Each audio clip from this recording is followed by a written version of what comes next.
Después de haber visto lo anterior, continuamos con este módulo, en el cual nos informaremos sobre qué debemos hacer cuando aparece una víctima de violencia sexual en nuestra institución. Es importante que eduquemos a la población en que si se realiza o si saben de que ocurrió un delito de estos, deben consultar de inmediato urgencias. La víctima no debe alterar prendas de vestir, no debe realizar ningún tipo de enjuague bucal porque esto puede alterar la futura evidencia. Entonces, llega la víctima a la institución. Debemos hacerle atención inmediata por urgencias. Si los hechos no llevan 72 horas de haber ocurrido.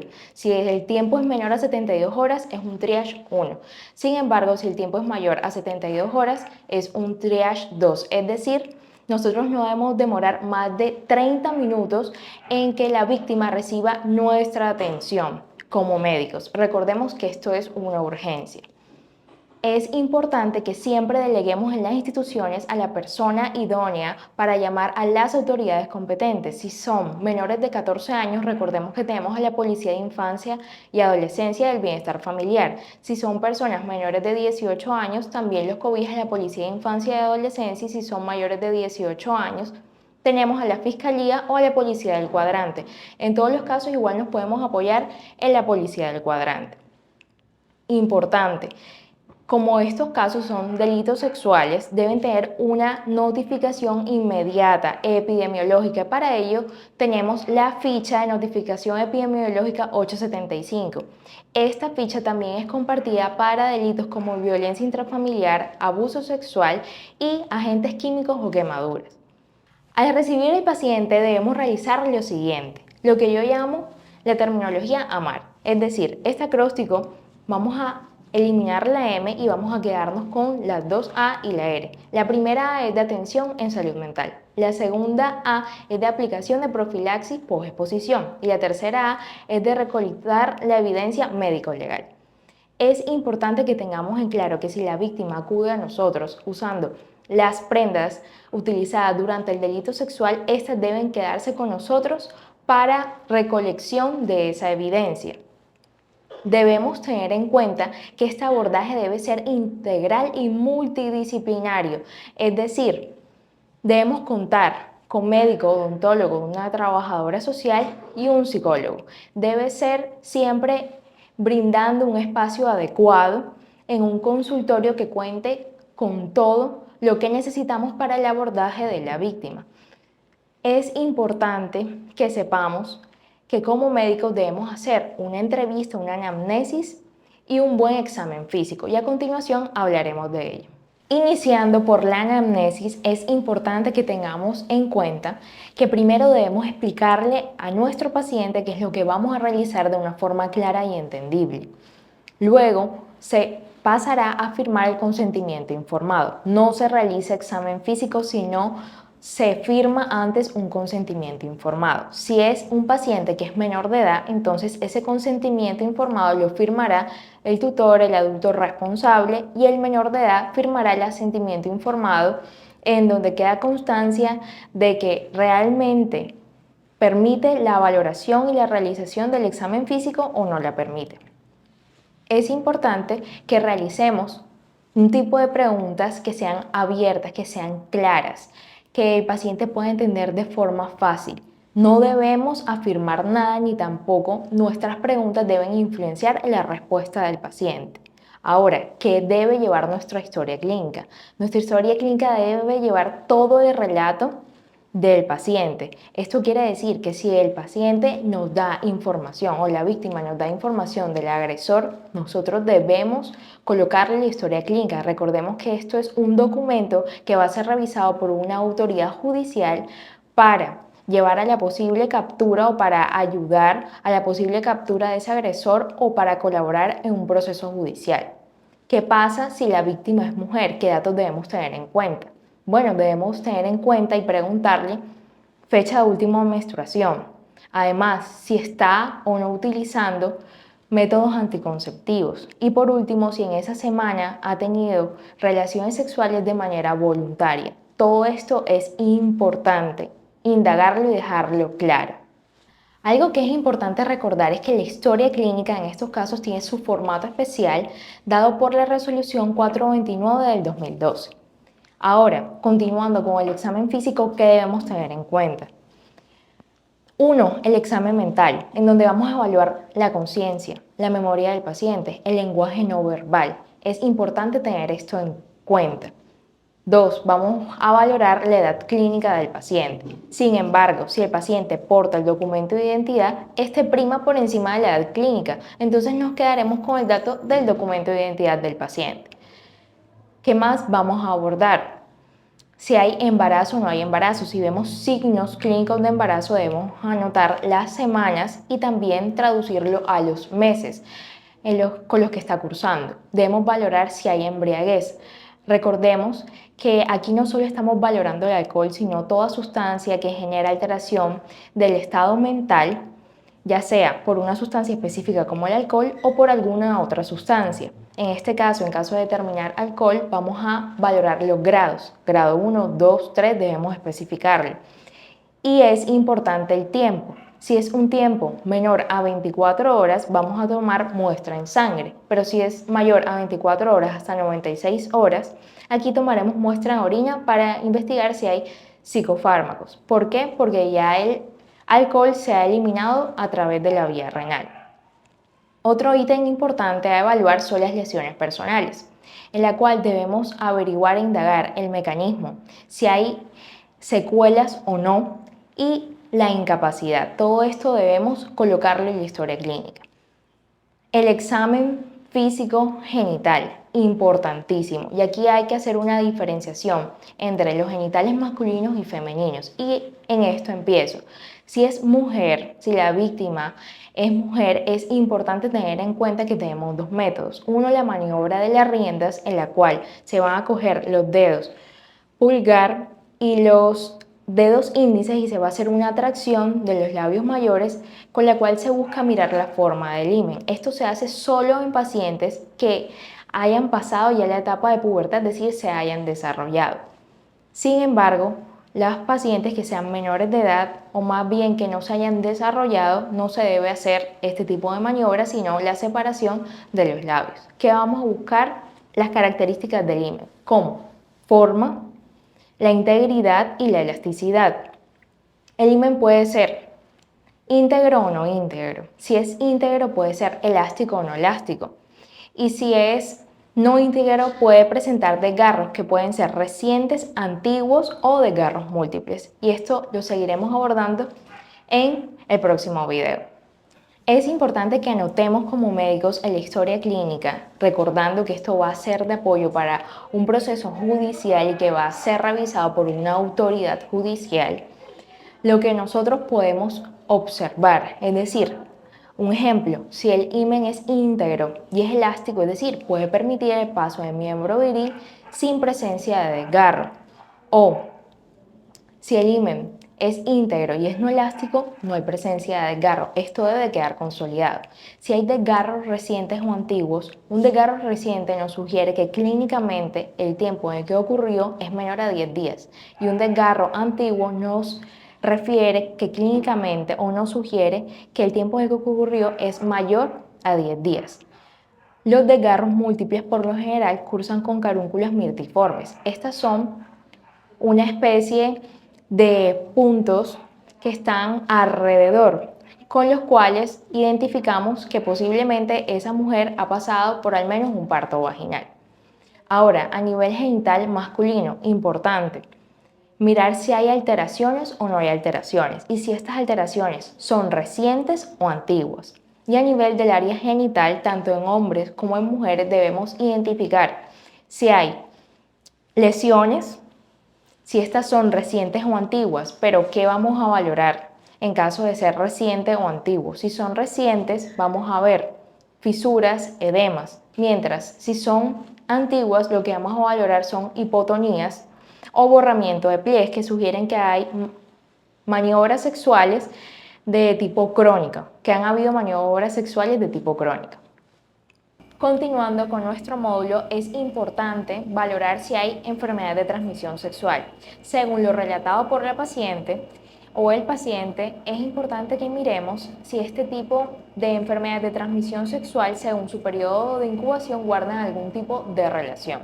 Por ello, debemos enviar las pruebas indicadas en estos casos, que realmente son 4 principales: de virus de inmunodeficiencia o VIH.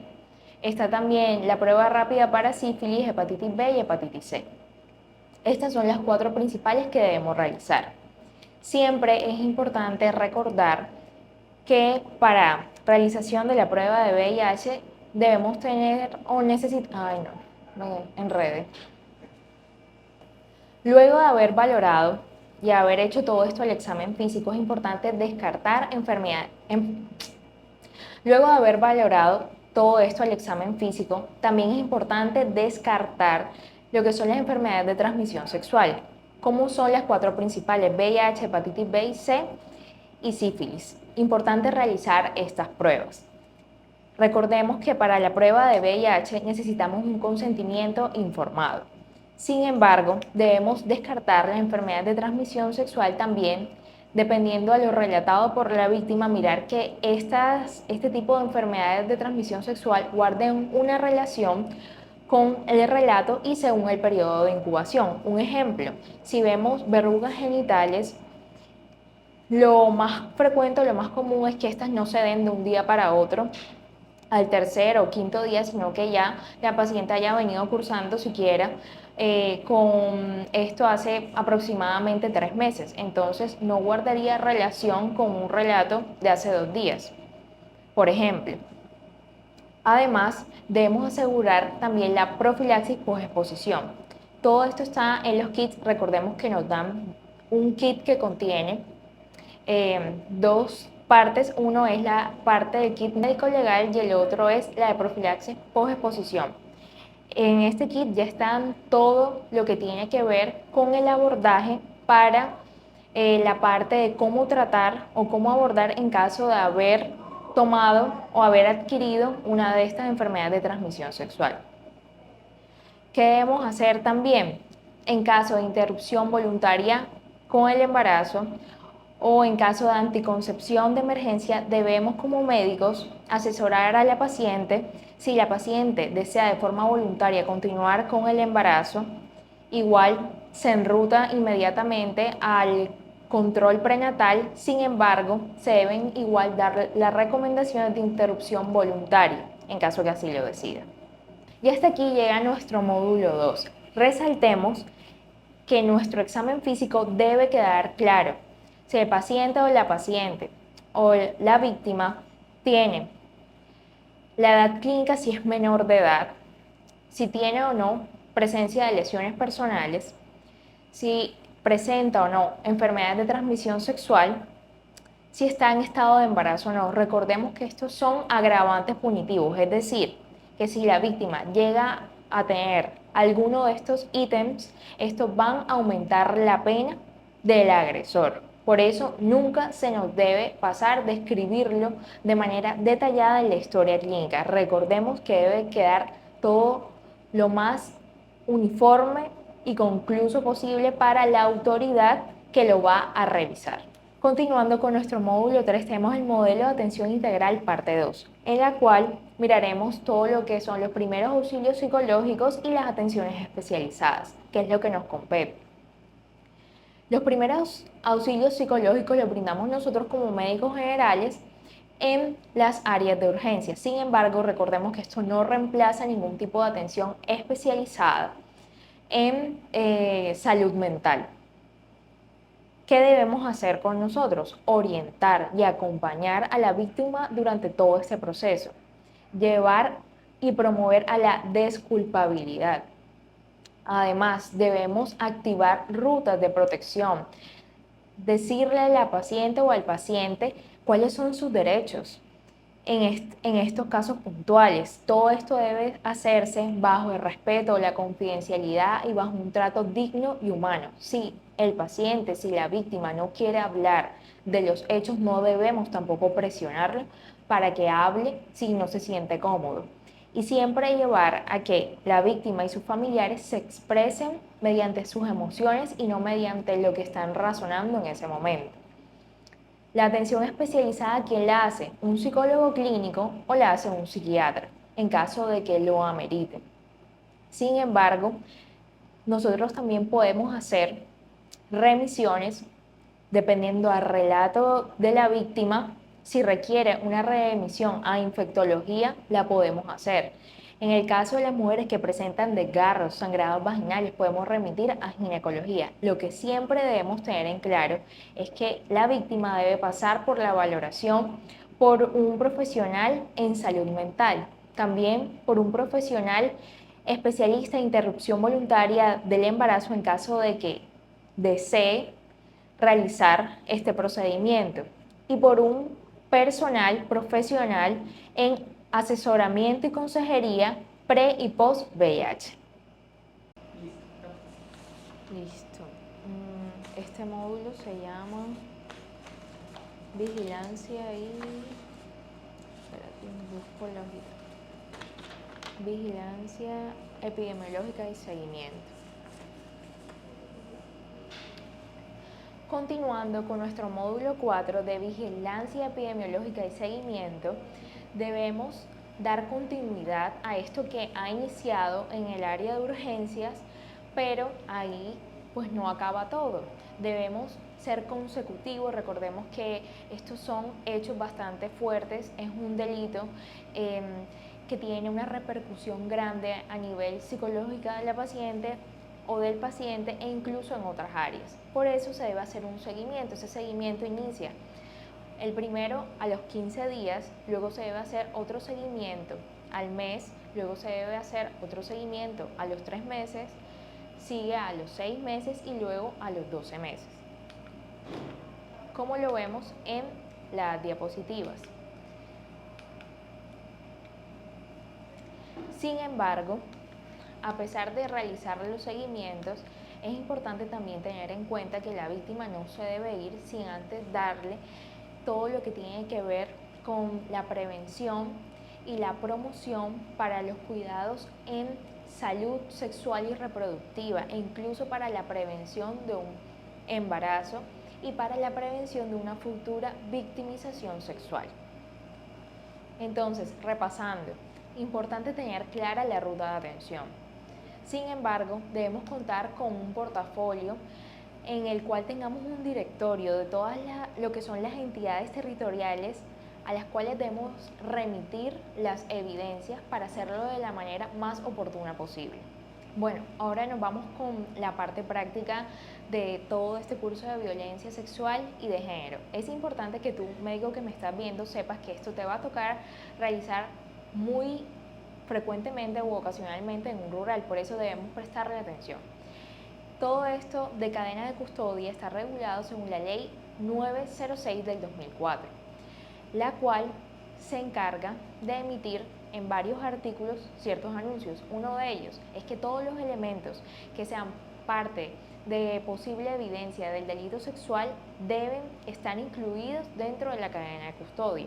Otro de ellos enuncia es que a nivel del sector salud el responsable siempre va a ser el médico. Además, también nos hace un hincapié importante en que la cadena de custodia debe iniciar por el médico, ya que es el responsable de hallar, recolectar y embalar la evidencia.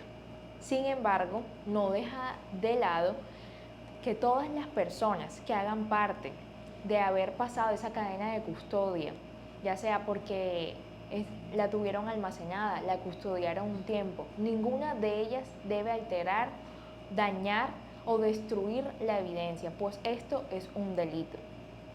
Ahora sí, ¿qué debemos tener en cuenta? Ya hablamos de la normatividad, ¿qué debemos tener en cuenta en nuestra parte práctica? Existen dos tipos de formato. Uno es el formato del rótulo y el otro es el formato del registro de la cadena de custodia. Ambos son importantísimos. Que lo llenemos de la forma correcta, que no haya ningún tipo de tachones, enmendaduras, porque si no, nos van a devolver en medicina legal lo que hemos llevado como evidencia simplemente porque no están de la forma en la que los debemos presentar. Recordemos que estas son evidencias médico-legales. Recordemos que siempre el embalaje debe llevar el rótulo. El rótulo es lo que va ligado o pegado al embalaje. El embalaje es esa prueba, esa evidencia que se recogió. Entonces, ¿cómo vamos a diligenciar este rótulo?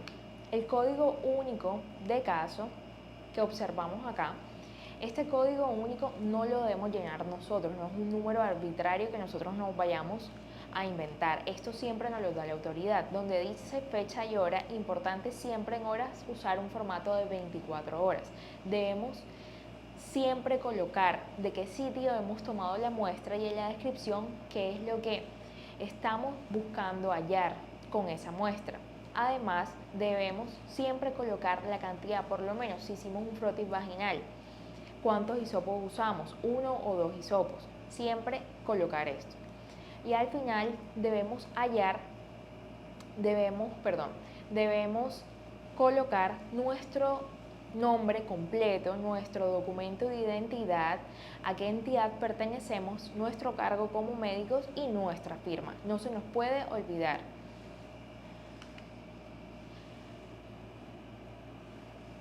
Y tenemos el formato de registro.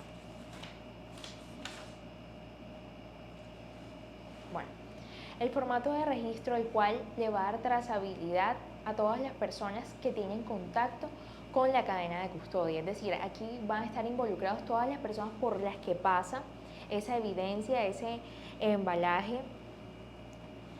en la cadena de custodia. También usamos un formato de 24 horas.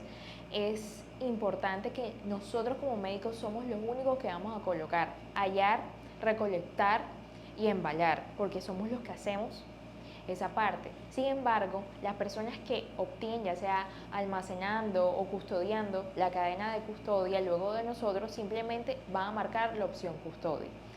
Vamos a firmar y vamos en la descripción a colocar qué es lo que queremos investigar con esa evidencia. No se nos puede olvidar.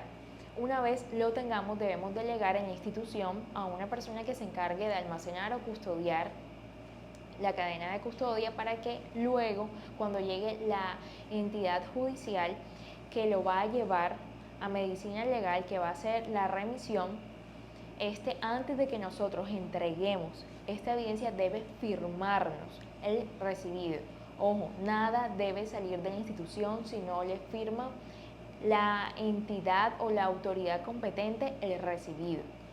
Recordemos que todo lo que se firme en entrega debe hacerse de forma presencial. Nada debe hacerse que primero le entrego un ejemplo a una persona y luego esa persona dice que al día siguiente va a firmar. Todo debe hacerse en el momento inmediato. Recordemos la importancia de lo que estamos manejando, que es una evidencia legal.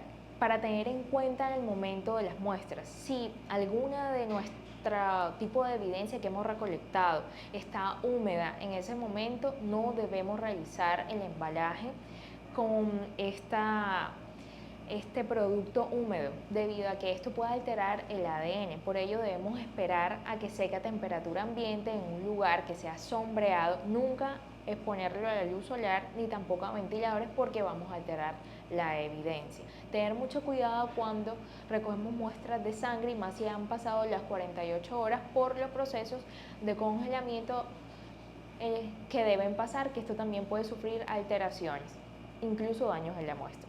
Para finalizar, es importante que sepamos que como médicos nos toca hallar, recolectar y embalar la evidencia.